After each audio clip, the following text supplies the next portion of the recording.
Ah, Tozar. Kananga. Babengaka komona. Ah, na Barbie chez Pitcher. Obio ça nini ya. O ezali osala. Hein? Vous êtes spécialiste na nini? Cabri Ntaba. Ozo tumba. O mtoko byo wakati. Bilo wakati monsieur Japona. Donc ça le mutaya poni de mera o pona boye. Ndete tumbi, monsieur Tosla to sala ba papier au cabé. Et comme papier bonne. Papier 5 000. Kabona kabé c'est beli. Voilà combien papier kabé? C'est pas des morceau. A morceau moko na morceau moko. Au kabé au penado le véritable penado tala musunia. So mutazi na morceau kabé au combien?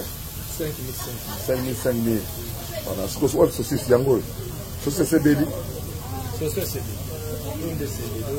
Combien de saucisses? Combien de saucisses?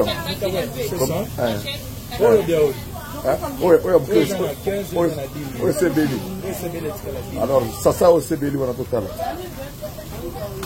Donc, pour la démonstration en direct, il y a un maître, on a Kananga. Vous avez un maître, vous avez un sasayango, donc vous avez un tabac original. Alors, ça donc 2000, et ça le voit à $3.50 quoi. Donc déjà, naebi que aux autres déjà so ina munoko. Mais nazo lié la yo. Mukyo so tala ngai yeba ke na lié liyo.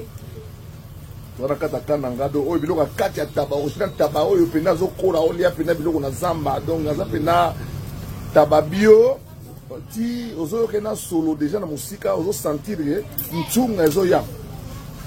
Voilà. Donc sans ajout.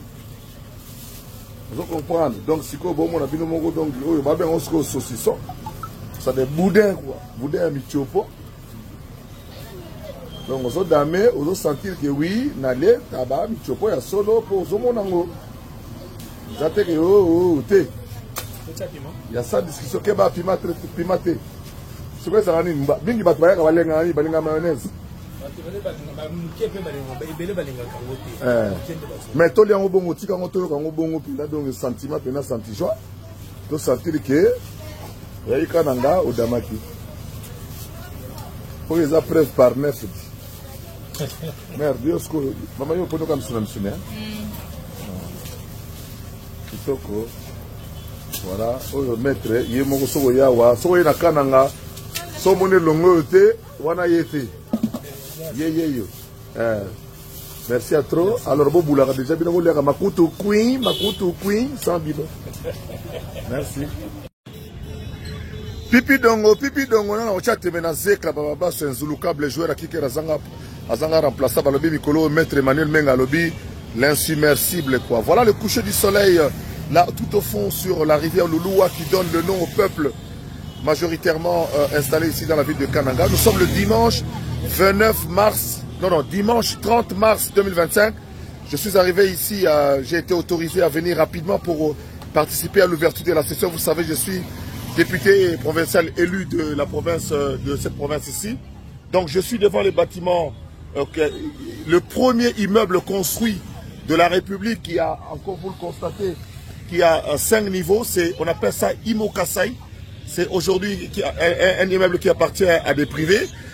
Nous sommes au centre de la République et je voudrais vous donner quelques renseignements par rapport à ma solo Zobeta toujours, na professeur Ebéran. Vous voyez que le chef de l'État, Félix Antoine Tshisekedi Tshilombo, dans sa qualité du commandant suprême et de garant de la nation, par rapport à la guerre, a initié le remoko au Tomonaki en France dans le cadre de Makabo Bengi Charlie Hebdo. Massacre à Charlie Hebdo, attentat en France. Tomonaki France, Mobimba et Télémaki, politicien. Il y a opposition, il y a majorité, il y a pouvoir, groupe parlementaire extra-parlementaire, Télémaki, la société civile française, les artistes, tout le monde se levait contre la menace aux Ezalaki en France, au État il y a un terrorisme, les frères Kouachi, vous vous souviendrez de ça. Tout le monde est venu répondre à l'appel du président Hollande, mais tout le monde n'était pas entré dans le gouvernement qui a été formé après.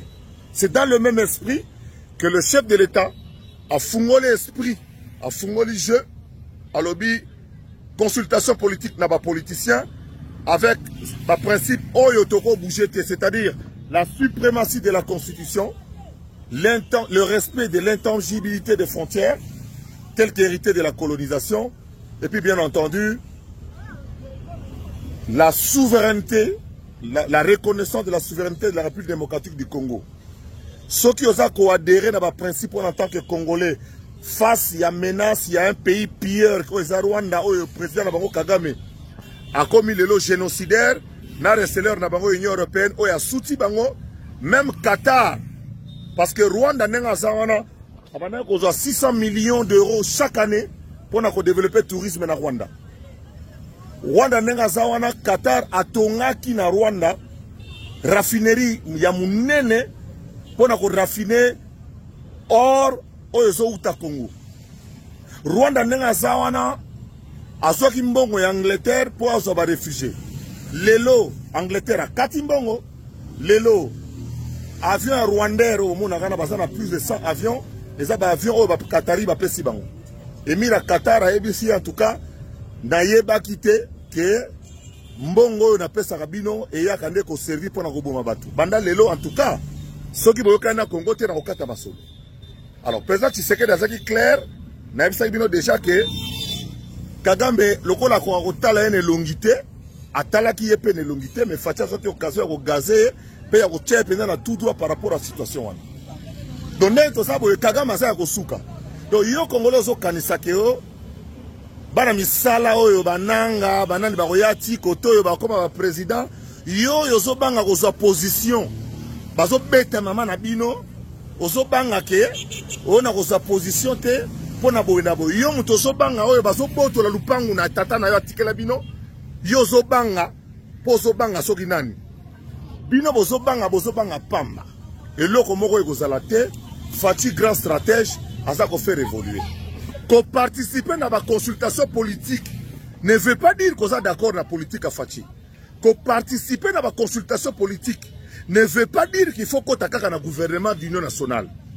Qu'on participe à la colloque, dans la solo Fati asa ko beta veut dire tout simplement que on est d'accord que l'élo Rwanda a son mabé na biso, on est d'accord que richesse à Congo ça la pillé, on est d'accord que Kagame a bomakabande konabiso.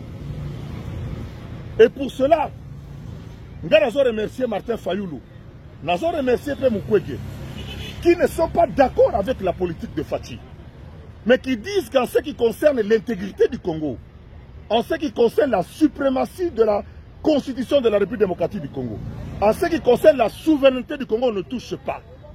Donc, le Biboka Mwate, Sokoboni Mukwege, Tosokoboni Fayoulou, il y a une consultation, mais le gouvernement va recontacter. Va recontacter le gouvernement. Ou tout le monde va non, le jeu, ça est fungwama, Fatia Fungo le jeu, tu participer. Le pays n'est pas, il n'y a pas un gouvernement de transition. Nous ne sommes pas pendant la transition. Nous sommes devant les institutions établies après les dernières élections au Salami Awa, au Fatia Pile Bango, dans 74%. Tous ça déjà dans le Parlement, Sénat Salibama numéro à Salaki, et ça les Kamouté, tous ça déjà dans le Parlement, dans le Sénat, dans l'Assemblée nationale. Bisop est dans l'institution dans la province. Il n'est pas question à remettre en question bateau Bassi Bafandi dans le pouvoir. Il est question de dire que Toboy Congo est Kende. Voilà l'objectif. Il y a Biloko Wanadon. On appelle à l'unité comme en France lors de Charlie Hebdo, le frère Kouachi, qui commençait à tuer les Français dans la barre. La France était menacée. Nicolas Sarkozy a tellement qui, même Marine Le Pen a tellement qui pour condamner que la France ne peut pas être aujourd'hui vivre dans la peur. Les parents, les enfants ne peuvent pas vivre dans la terreur parce que nous devons nous mettre ensemble. Voilà l'objectif. Il y a ma consultation. Et pour Nayango, Fati a sali confiance à un Congolais, le professeur Cachemire Désiré Ebérande Kolongele, a payé responsabilité à consulter les Congolais Nyonson.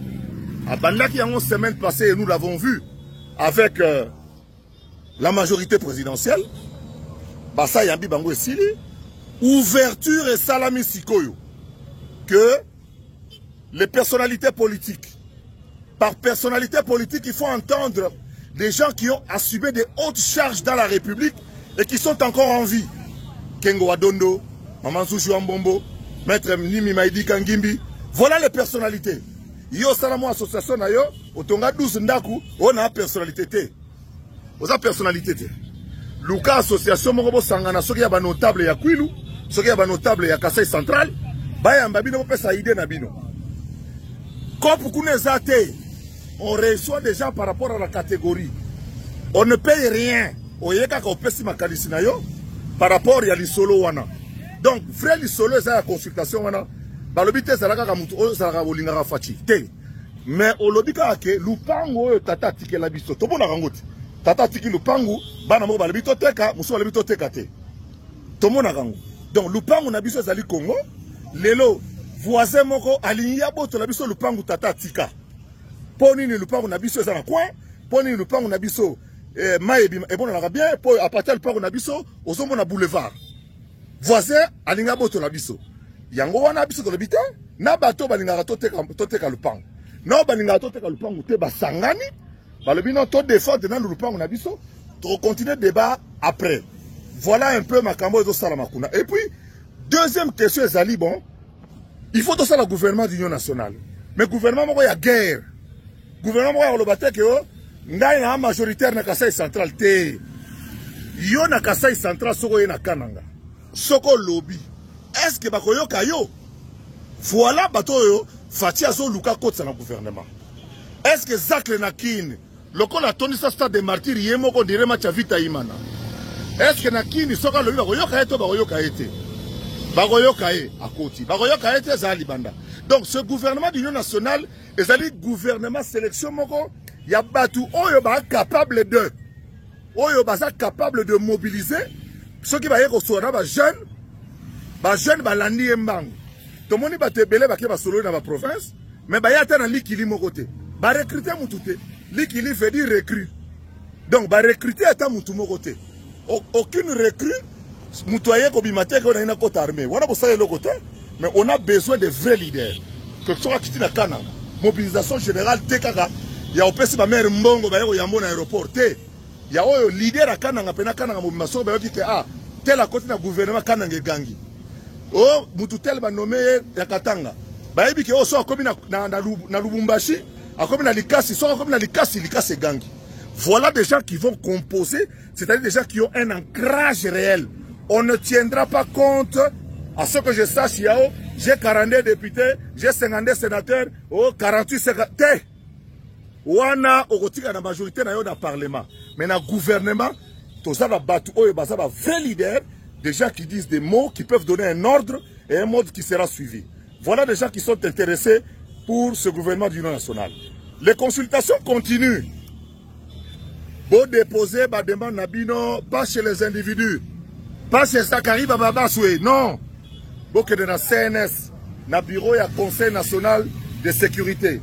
Le cabinet qui est dirigé par le professeur, le professeur Massimanka, Bangone Bazako traité, puis Bako Bengayu, que Bino Boya tel sous bas programmé Bino. Mais pour multiplier les chances, mutualiser. Ce que tu m'as dit, Bisso association Balibinos. Bisso association, il y a des personnes qui vivent avec handicap. Il y a des Mouela. Bisso association, il y a des veuves. Et aussi Mbate.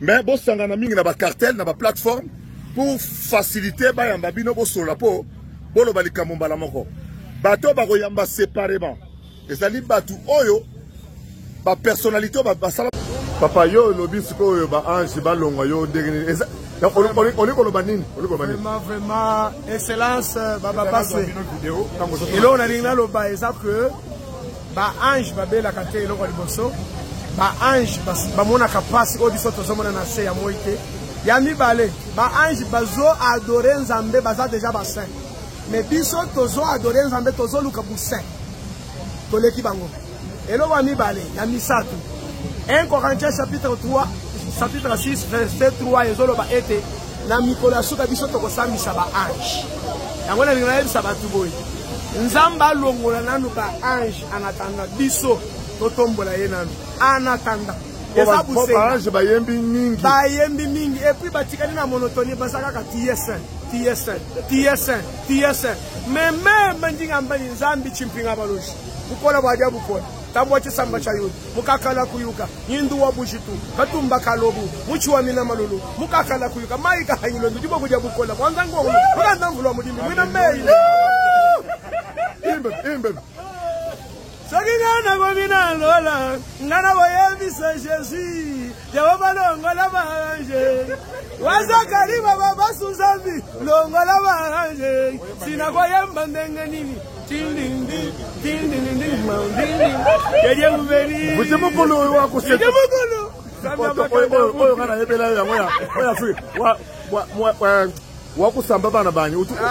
Kampanga na kamulu ba. Eyo tuyai. Lija mukulu ngakuje mema kayo mukula la. Udi wajila ya buni. Kampanga na kamulu mazambi wakujila tibo. Mwina meshi kungenji mwakwenza benda wala kamina ntenda wanyi. Udi wajila ya buni. Mwatwanyi wajila ya buni zambi wakutendelele. Ndi mushikile ni nyanda mitonda munda Yesu.